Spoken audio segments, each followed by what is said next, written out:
అని చెప్తా ఉన్నాం.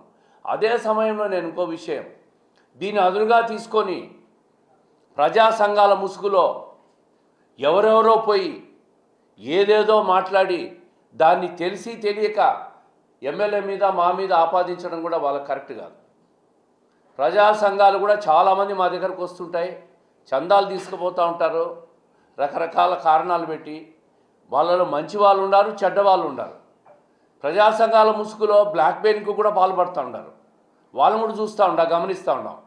తీవ్రంగా చెప్తున్నాను, ఇటువంటి అనవసరంగా తెలిసి తెలియకుండా మా మీద మాట్లాడితే మాత్రం చట్టపరంగా ఏ చర్యలు ఉంటే ఆ చర్యలు తీసుకుంటాం. మాకు ఏం సంబంధం?